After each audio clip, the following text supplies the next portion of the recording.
Assalamualaikum warahmatullahi wabarakatuh. Kami mahasiswa IAIN Batu Sangkar, Fakultas Ekonomi dan Bisnis Islam, jurusan Akuntansi Syariah 5B, mata kuliah Pengauditan 1. Kami dari perwakilan kelompok 6 yang beranggotakan Alfi Syahri, Muhammad Farel Satria, dan Raisa Safira.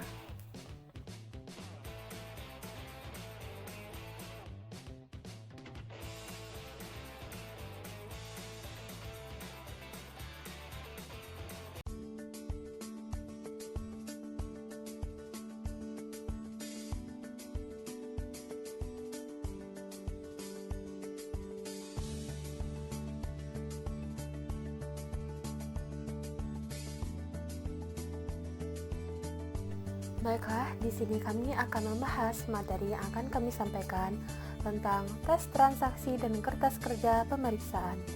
Yang poin pertama, compliance dan substantive test. Kedua, sampel audit. Ketiga, pengertian dan tujuan audit. Keempat, jenis-jenis KKP. Kelima, kriteria KKP yang baik. Keenam, pemilikan dan penyimpanan KKP. Ketujuh, latihan merancang KKP atau WBS dan WIS atau Let's Schedule.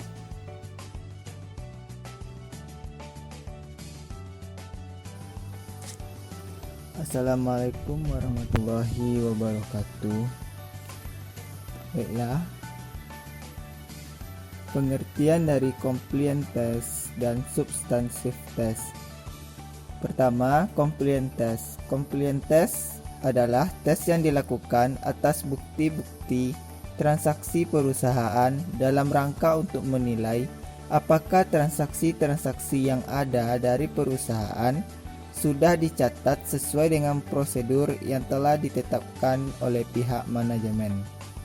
Sedangkan substantive test adalah tes yang dilakukan untuk menilai kewajaran dari saldo perkiraan laporan keuangan.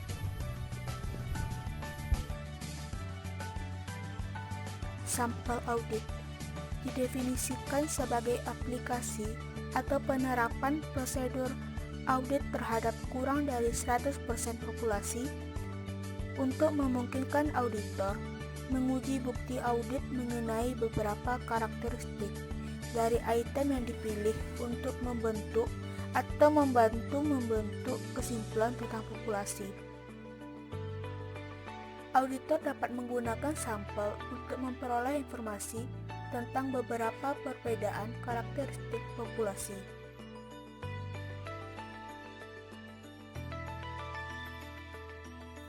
Pembahasan selanjutnya, kertas kerja pemeriksaan merupakan kertas kerja yang dilakukan dalam prosedur audit.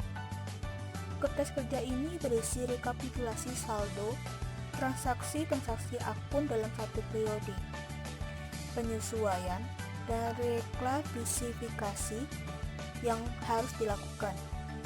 Kertas kerja pemeriksaan adalah semua berkas-berkas yang dikumpulkan oleh auditor yang menjalankan pemeriksaan yang berasal dari pihak klien, pihak ketiga, dan analisis yang dibuat auditor.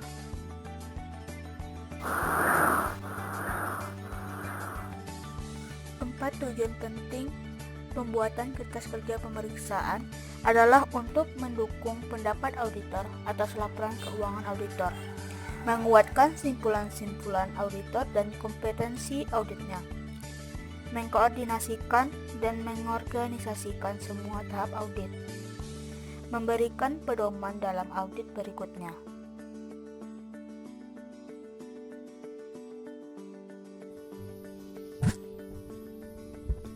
Jenis-jenis kertas kerja pemeriksaan. Di sini kami menjelaskan 5 jenis.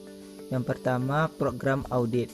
Program audit adalah suatu daftar prosedur audit unsur tertentu yang dijadikan sebagai alat pelaksanaan dan pengawasan pekerjaan audit.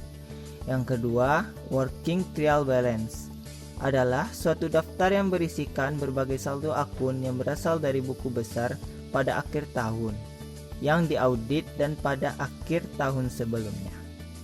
Yang ketiga, ringkasan jurnal adjustment atau penyesuaian. Untuk bisa membetulkan kesalahan tersebut, seorang auditor akan membuat jurnal penyesuaian yang nantinya akan dibicarakan lebih lanjut dengan klien.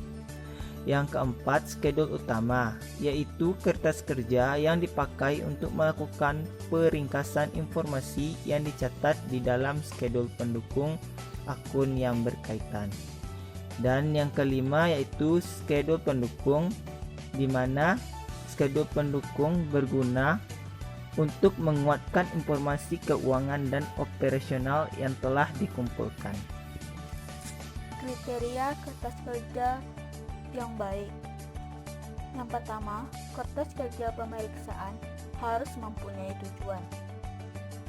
Yang kedua, harus dicegah ditulis kembali.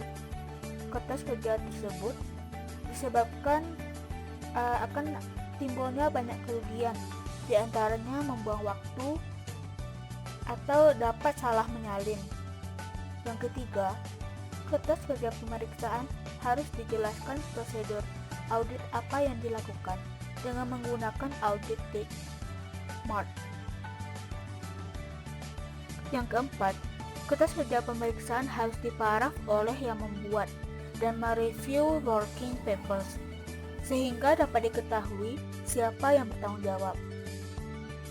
Yang kelima, kertas kerja pemeriksaan haruslah rapi, jelas, bersih, dan menggunakan bahasa yang baik.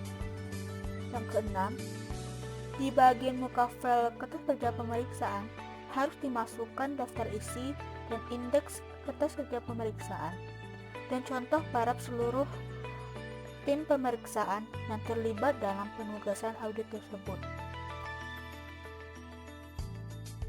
Pemilikan dan penyimpanan KKP.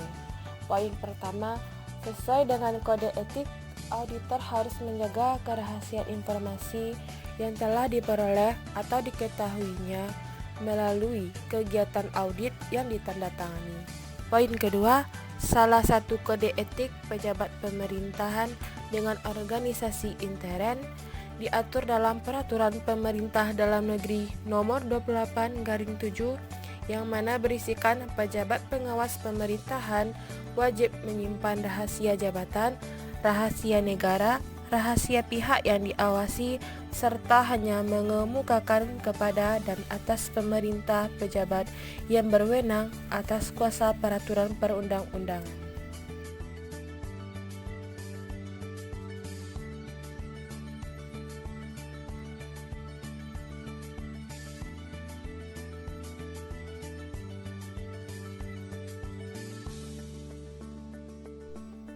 Baiklah, poin selanjutnya, hak kepemilikan oleh akuntan publik dan penyimpanannya minimal selama 5 tahun. Yaitu poin pertama, dapat digunakan sebagai sumber referensi namun bukan sebagai pengganti catatan akuntansi.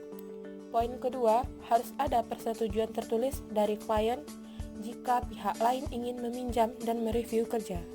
Yang ketiga, mempunyai langkah kerja yang tepat untuk keamanan kertas kerja. Baiklah, materi selanjutnya tentang latihan merancang KKP atau WBS dan WIS atau Let's Schedule.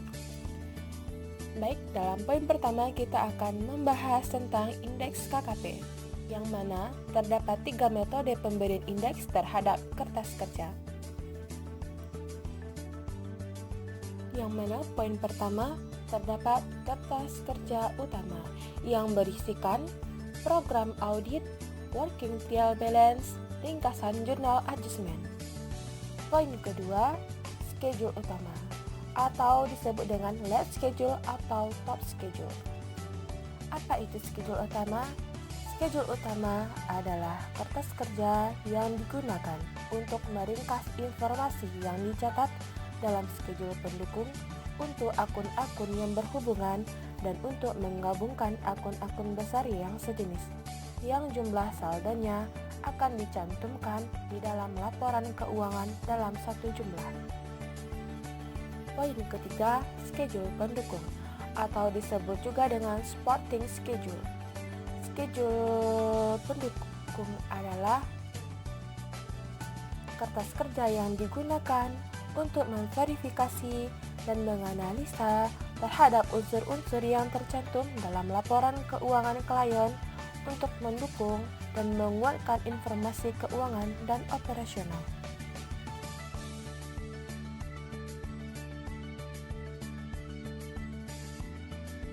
Kertas kerja utama dan schedule utama merupakan termasuk dalam indeks dengan angka.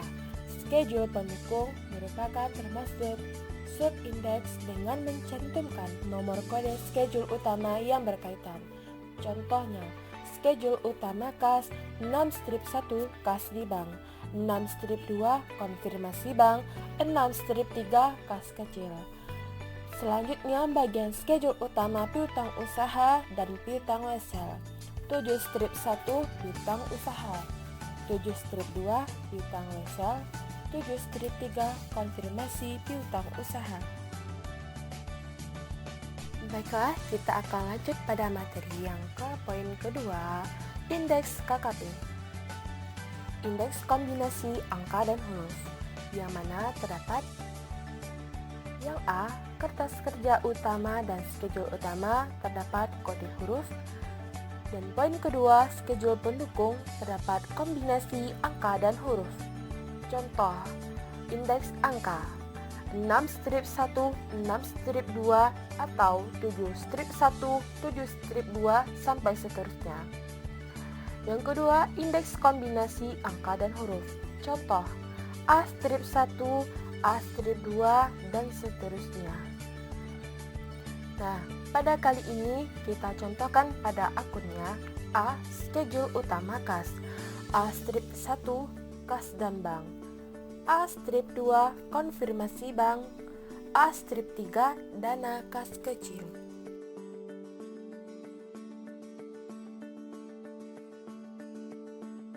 Poin selanjutnya yang ketiga, indeks angka urut, yang mana kertas kerja diberi kode angka yang berurutan. Contohnya, 1. Schedule utama kas, 2. Kas dan bank, 3. Konfirmasi bank, 4. Dana kas kecil. Dari selanjutnya, susunan KKP, yang mana terdapat beberapa poin. Yang A, draft laporan audit. Yang B, laporan keuangan auditan. C, ringkasan informasi bagi reviewer. D, program audit. E, laporan keuangan atau lembar kerja yang dibuat oleh klien. F, ringkasan jurnal adjustment. G, working trial balance. H, schedule utama. I, schedule pendukung. Materi selanjutnya tentang Working Balance Sheets atau WBS berisikan tentang yang pertama, saldo per book bersumber dari trial balance klien. Kedua, audit adjustment.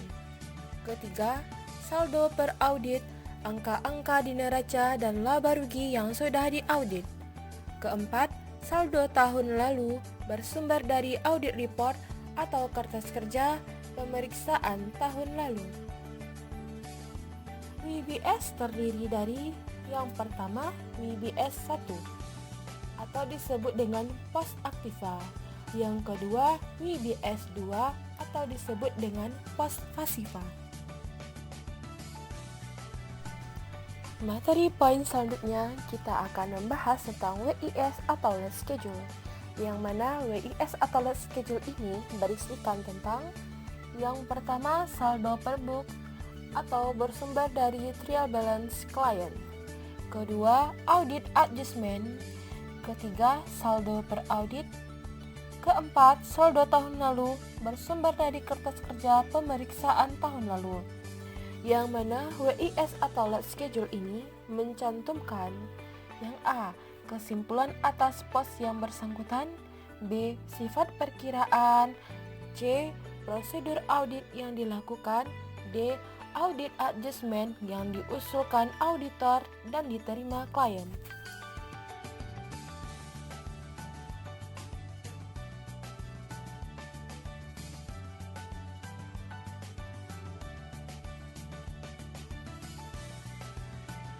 Sekian hasil dari presentasi kami. Kami dari kelompok 6, mohon maaf apabila ada kekurangan. Semoga apa yang kami sampaikan dapat bermanfaat dan menambah wawasan bagi kita semua. Assalamualaikum warahmatullahi wabarakatuh.